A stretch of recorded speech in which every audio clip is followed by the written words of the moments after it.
Vamos ler a partir do 14 para ganharmos tempo. Romanos 7,14.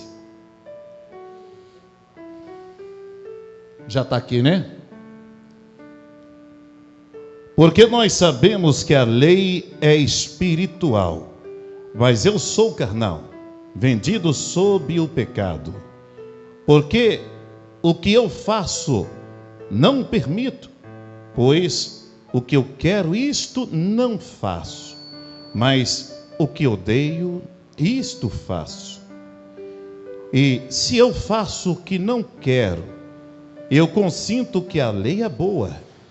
Então, agora já não sou eu que faço isso, mas o pecado que habita em mim. Porque eu sei que em mim, isto é, na minha carne, não habitam coisas boas, pois o querer está presente em mim, mas o executar do bem eu não encontro. Porque o bem que eu quero fazer, não faço, mas o mal que não quero fazer, esse eu faço. Ora, se eu faço o que não quero, já não sou eu quem o faz, mas o pecado que habita em mim.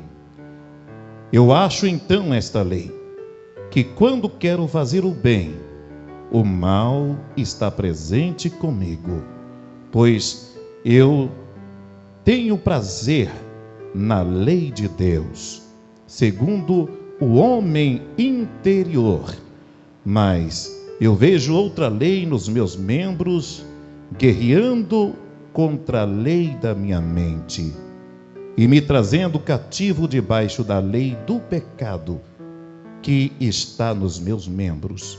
Ó, miserável homem que eu sou! Quem me livrará do corpo desta morte? Eu agradeço a Deus por meio de Jesus Cristo nosso Senhor. Pode se assentar e louve a Deus com glória a Deus e aleluia. Que palavra maravilhosa do apóstolo São Paulo, que vai trazer elucidação à nossa mente, aos nossos corações, como grande teólogo, rabino, mestre, conhecedor da lei, da Torá e dos ensinamentos do Evangelho, também sendo apóstolo que já no auge do seu zelo, perseguindo os cristãos, achando que isso então era a vontade de Deus.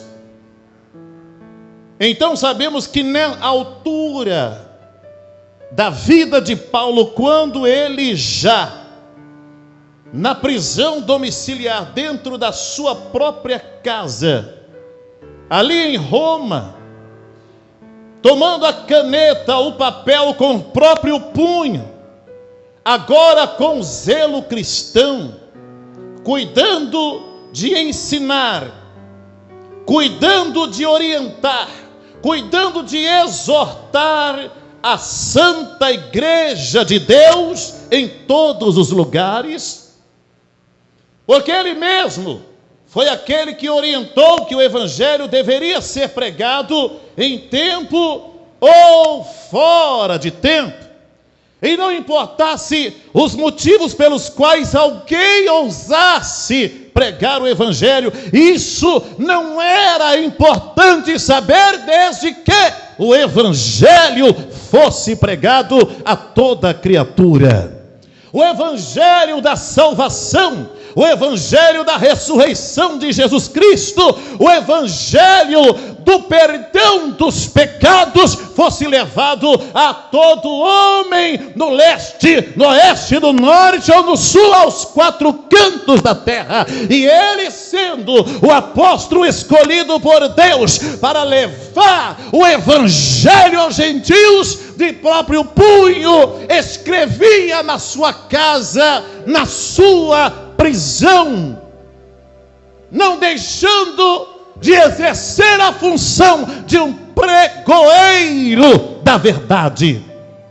O homem que já no alto da sua idade, mais de 50 anos, já tinha uma certa experiência para poder aconselhar alguém. Porque aqueles que são mais velhos têm maior experiência. E o próprio Paulo diz: olha para o cabelo branco daqueles que são mais velhos. Olhe para as rugas dos rostos, as cãs. E ele mesmo orienta: não seja precipitado ao impor as mãos sobre os obreiros, a ordenar, mas tenha estima aos anciãos, aqueles que têm não só experiência na oração, no jejum, no estudo, na pregação, mas também experiência de vida. E o homem maduro já, experiente, porque ele mesmo vai dizer em uma das suas cartas que ele bem sabia o que era ser experimentado. Ele bem sabia o que era sofrer. Ele bem sabia o que é ser injuriado, perseguido, maltratado e até morto ele foi. Ele sabe o que é cair do cavalo. Ele sabe o que é querer brigar com Deus e não poder vencer. Ele sabe o quão duro é recalcitrar contra os aguilhões. Ele sabe como é duro querer voltar as costas para aquele de quem não se pode fugir. Ao longo da sua vida, Paulo juntou experiências tão grandes com Deus, que nada mais foi capaz de tirar a sua espiritualidade, a sua devoção, a sua fé, o desejo pela pregação, o desejo de ganhar almas. Enquanto ele estava solto, ele fez 3 grandes viagens missionárias. E não obstante tivesse ventos, maremotos, tempestades, ele enfrentava tudo e ele ia. Sendo preso em masmorras, levando chicotadas nas costas, expulsando demônios, falando a ricos, a pobres, a cultos, a intelectuais e a plebe, ele levava a toda criatura o evangelho de Jesus Cristo. Mas 3 anos ele ficou recluso na sua própria casa, e talvez, se fosse eu, talvez se fosse você, será que eu manteria a minha crença? Será que eu manteria a minha devoção? Será que eu manteria a minha fé inabalável em o nome do Senhor? Porque nunca na história do cristianismo houveram tantos crentes Maria Mole como a gente vê hoje. Na congregação já é tão difícil de ver o crente servir a Deus. Na congregação já é tão difícil de ver o crente andar em santidade. Na congregação, na comunhão dos santos, na união, já é tão difícil de ver o crente orar e jejuar. Na congregação, quando um está ali para empurrar, para animar, para levantar, para ajudar o outro, porque a Bíblia diz que é melhor 2 do que 1, porque se um cair, o outro levanta. E se 2 vier, se um vier contra 2, 2 o resistirão. Cordão bem dobrado, né? Bem firme. Uma corda trançada com 3 tranças não se quebra facilmente.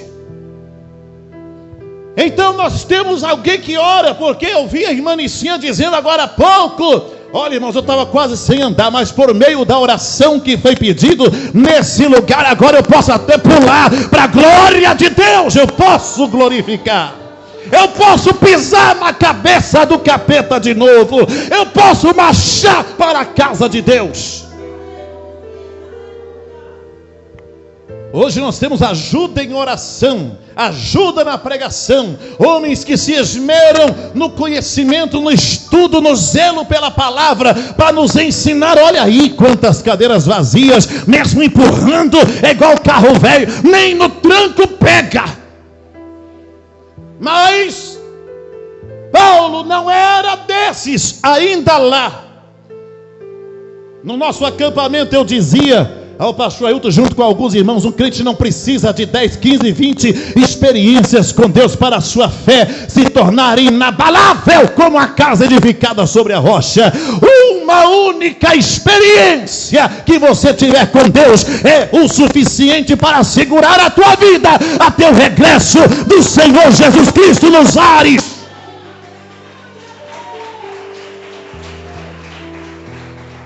Não é possível esquecer aquele que um dia a gente conheceu. A palavra disse: quem conheceu ao Senhor prossegue conhecendo a Ele. Não é para se esquecer, é para continuar buscando esta intimidade.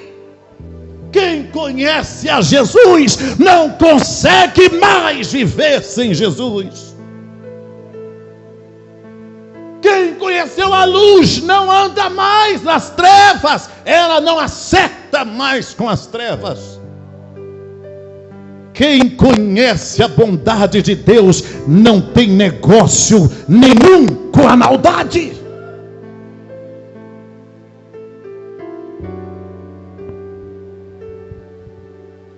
Um dia eu falei para alguém: eu posso nunca mais ver Deus curar ninguém, mas ninguém nunca vai tirar do meu coração que Ele é poderoso para curar, porque Ele já curou a mim. Eu senti, eu vi, eu fui restaurado, o meu corpo sentiu o toque da mão de Deus.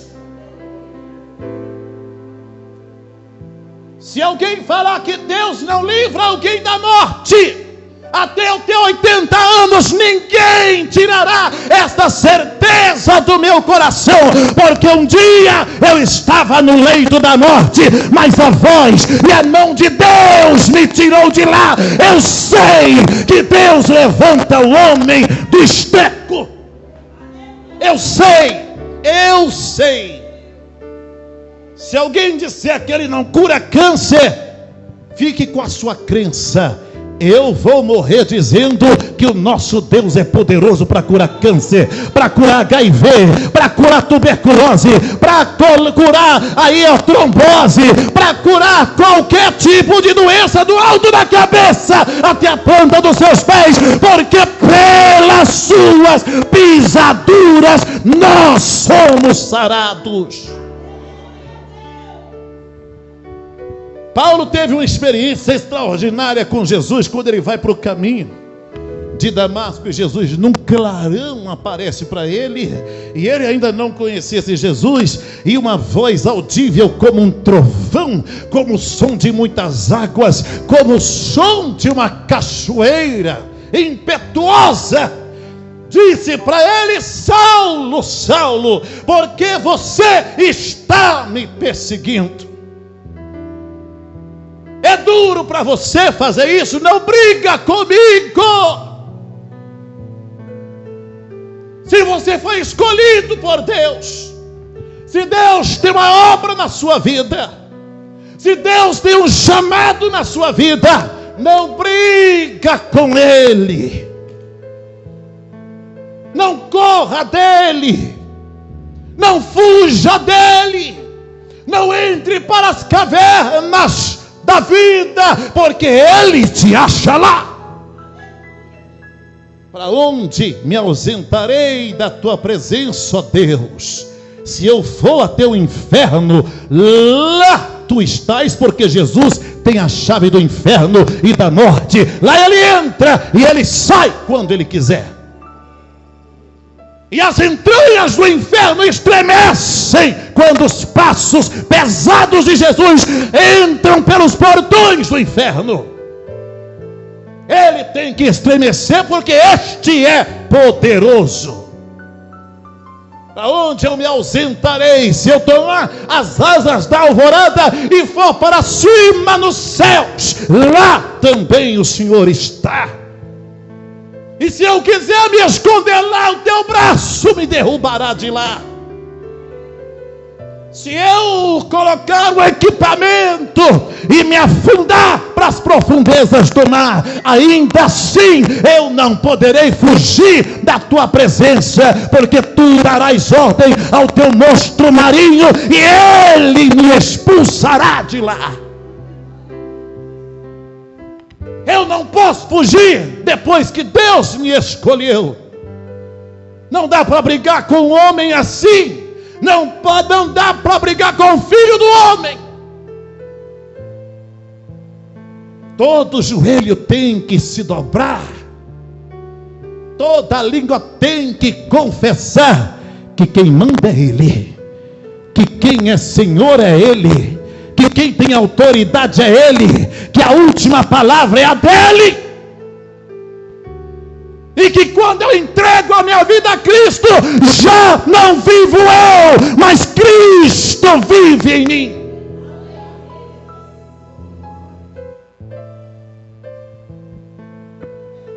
Glória a Deus. Quando ele cai do cavalo, Jesus fala para ele: vou te mostrar uma coisa.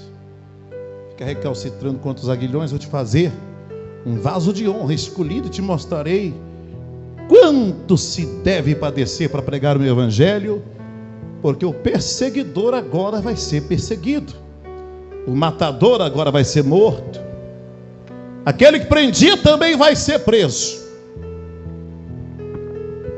As coisas vão acontecer na sua vida, Paulo, só porque você achou que podia bater de frente comigo.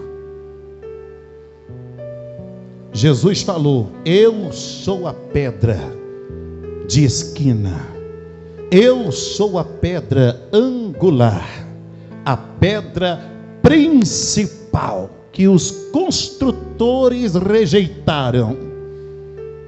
E ele disse: todo aquele que vier contra esta pedra se tornará em pedaços. Se você não quiser quebrar em 1000 pedaços, não briga com ele.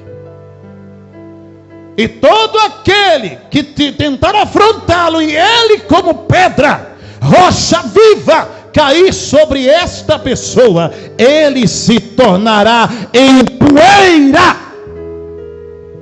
Quer sentir o peso dele sobre a sua vida? Ou vai se dobrar e se render agora mesmo? Porque tem gente que Jesus põe na prisão só para entender que não dá para brigar com ele. Tem gente que ele coloca no leito do hospital.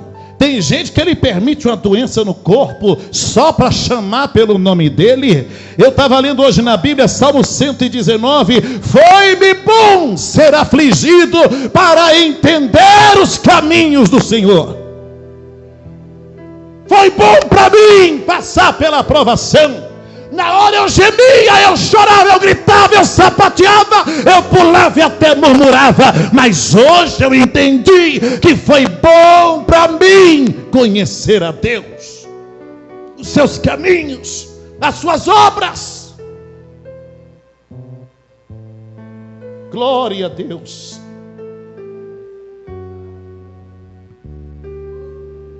Aleluias. Não dá para brigar com ele, não. Tem gente que quer brigar com ele e acaba ficando cego. Tem gente que quer brigar com ele e perde marido. Tem gente que quer brigar com ele e perde mulher, perde empresa. Ele vai quebrando, vai quebrando, vai quebrando, vai quebrando, porque ele é o leiro e sabe como é que quebra vaso. E se ele precisar tirar tudo como ele tirou de Jó, só para ver se você chama por ele, ele tira. Tem gente que ele até deixa morrer para depois ressuscitar, para viver experiências que não precisava passar se tivesse sido obediente desde o começo. Esse Paulo, tendo todas essas experiências, podia falar para nós, porque foi o maior escritor do Novo Testamento. Quase todo o Novo Testamento são palavras, ensinamentos e frases de Paulo. Ele tinha autoridade para isso, porque foi provado. E mesmo quando todos o abandonaram, ainda quando a sua liberdade foi tirada, ainda quando a enfermidade o alcançou, ainda quando o espinho foi colocado na sua carne, ele permaneceu fiel. E aí alguém fala, como que Paulo pode dizer, sejam meus imitadores como eu sou de Cristo? Será que a gente consegue imitar 10% do que foi um homem chamado Paulo? Quem dera fôssemos 10% do que Paulo foi. Um homem transcendental, que viu coisas que o mundo não é digno nem de ouvir falar. Que viu o céu por dentro e por fora. E nós estamos aqui, esperando para ver se no dia do arrebatamento, quando ele vier sobre as nuvens, a gente tem achado graça de ter sido fiel até o final para alcançar a coroa de vida eterna, porque é dia após dia, é um dia depois do outro, é um degrau de cada vez, é matando um leão por dia que vamos marchando rumo ao céu, rumo à salvação, e frouxo não entra lá, medroso não entra lá. O céu é tomado por esforço, por violência, e somente aqueles que se esforçam é que se apoderam dele. E a Bíblia diz que se você se mostrar frouxo, porque é na hora que o negócio dói que nego abre o bocão para chorar. Tá doendo, Jeová. Igual criancinha que ficou sem o mingau. E aí, a Bíblia diz que se na hora que o negócio doer, você se mostra frouxo, no dia da angústia, a tua força é pequena, você não serve para o exército, você não serve para a batalha, então se prostre nos pés do Senhor, busque a força nele, porque o lugar mais alto que um crente pode estar é na altura dos pés de Jesus, de joelho. É lá que se busca força, é lá que se busca graça, é lá que se busca autoridade. É lá que Paulo estava. Ele disse, eu não fui, ninguém participou comigo nas minhas aflições, senão só vocês, ó filipenses. Ninguém me visitou, ninguém mandou comida para mim, ninguém se importou comigo aqui nesta prisão, mas eu dou graças a Deus por Jesus Cristo, porque não vivo eu, mas Cristo vive em mim, e eu já estou crucificado com Ele. Pode matar, pode tocar, pode me deixar, desde que Ele não me deixe, que o Senhor não tire de mim o teu espírito. O resto pode ir embora tudo. Não me tirando Jesus, pode tirar marido, pode tirar esposa, pode tirar filho, pode tirar saúde, pode tirar casa, tira tudo, mas não tire a minha salvação, porque se esperarmos em Cristo só para esta vida, somos os mais miseráveis de todos os homens, e a nossa história não acaba aqui. Isso aqui é só um ensaio, meu irmão, porque Deus é eterno e a vida que Jesus te oferece é eterna. Esse Paulo, dentro de uma prisão, olhando para a sua condição humana, a sua fabilidade, as suas guerras, as suas quedas, porque ainda fosse um homem de tamanha grandeza, como eu estou dizendo a vocês, ainda assim era homem, passivo de erros, passivo de quedas, passivo de tombos. Quem é que nunca teve um tropeço na vida? Quem é que nunca duvidou só por um instante? Quem é que não ficou dormindo o sono da indolência por um pouco de tempo? O processo de viver é bom, mas o processo de viver nos traz muitas experiências diferentes. Você só passou tudo que você passou porque Deus te permitiu viver até aqui. Por isso você tem história para contar. E quando a gente olha para a gente, diante da santidade de um Deus que diz: eu sou santo, diante de um Deus que chama Abraão e diz: anda na minha presença, porque eu sou o Deus Todo-Poderoso. E ele faz uma reivindicação, uma recomendação, uma cobrança e diz: seja perfeito. E a gente procura esta perfeição, porque quem conhece a Jesus, como Paulo conheceu, sabe que ele não é brincadeira, sabe que ele não é Deus com dezinho pequeno, sabe que ele é Deus dos deuses e Senhor dos senhores, sabe que com ele não pode ser relaxado, sabe que a obra dele não se faz de qualquer maneira.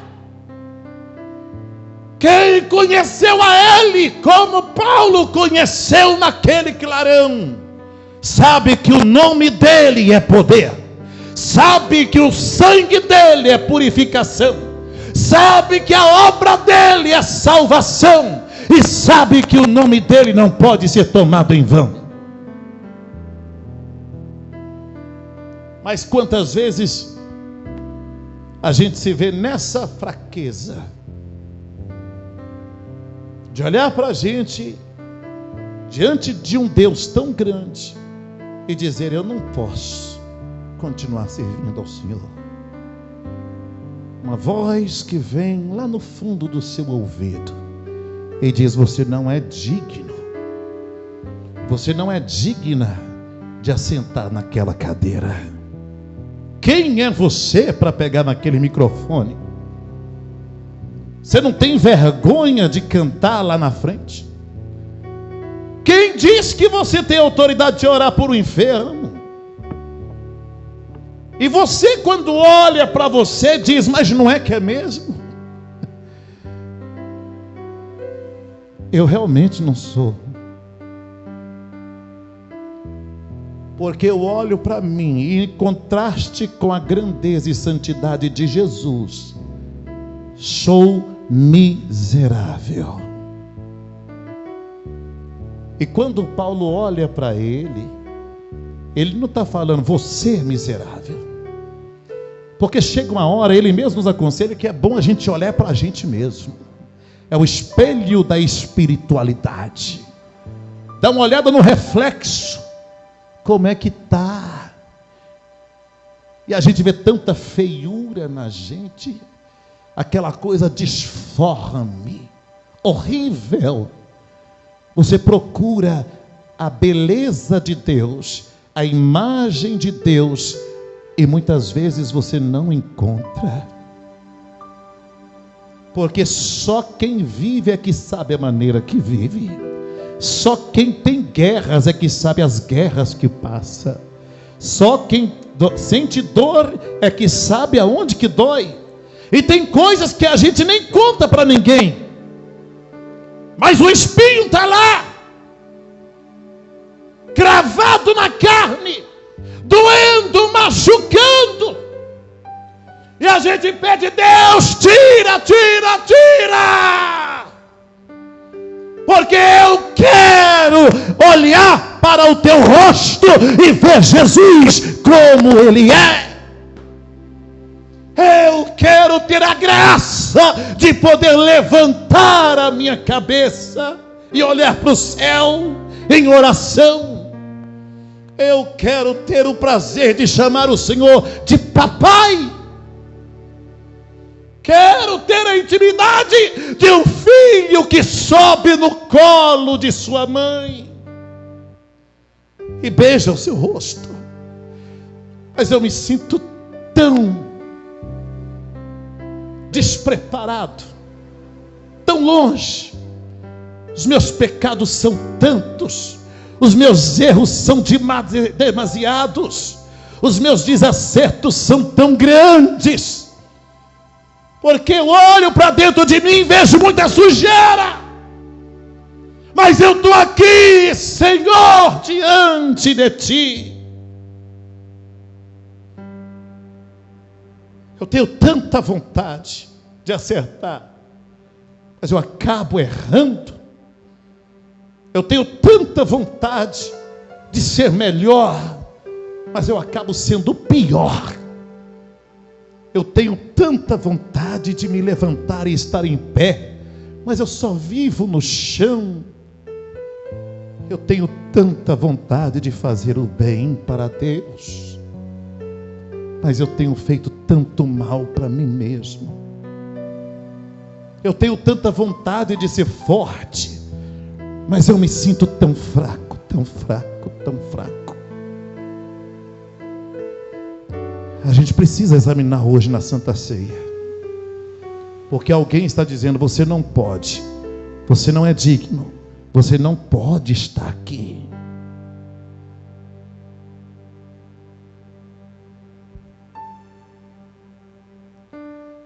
Pecado habita em mim, no meu corpo, nos meus braços, na minha perna, na minha cabeça, nos meus olhos, na minha boca, nos meus ouvidos. Eu fui tudo gerado em pecado, mas eu queria tanto ter uma intimidade com esse Jesus que um dia eu vi no caminho da minha vida, mas eu não consigo tirar de mim esse erro, esse defeito, esse problema. E ele pergunta para ele: ó homem miserável, ó miserável Paulo, miserável Jurandir, quem que poderá me livrar desta fraqueza, desta morte, desse corpo de podridão que está amarrando, derrotando, desgraçando a minha vida?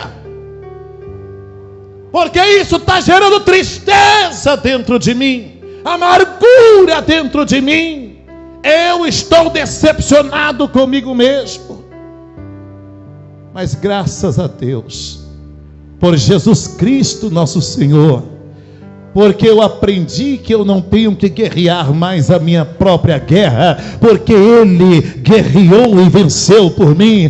Eu aprendi que eu não tenho que morrer mais a minha própria morte, porque Ele morreu por mim. Eu aprendi que o vencedor não sou eu, mas Ele é o verdadeiro campeão toureiro da cruz.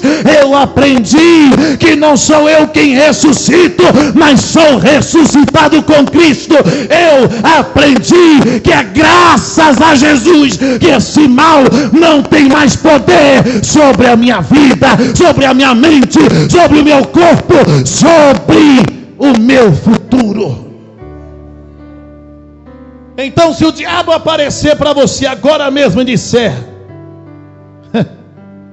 eu sei do seu passado, você está aqui hoje na mesa da Santa Ceia, mas eu sei para onde você andou, eu sei o que você fez, de posse da palavra de Deus, que graças a Deus por Jesus Cristo, que me livra do corpo desta morte. Diga para ele: pois eu sei do seu futuro, eu sei o que te aguarda, eu sei do lago de fogo e enxofre que está preparado para você, eu sei da sua destruição iminente. Enquanto a mim, pela graça de Deus e o favor de Deus, me aguarda a vida eterna. Quem crê que vai morar no céu com Jesus, quem crê que vai subir com ele, não por mérito seu, não por sua própria força, mas porque ele restaura a sua vida e se fez pecado e maldição no seu lugar. Você acredita nisso?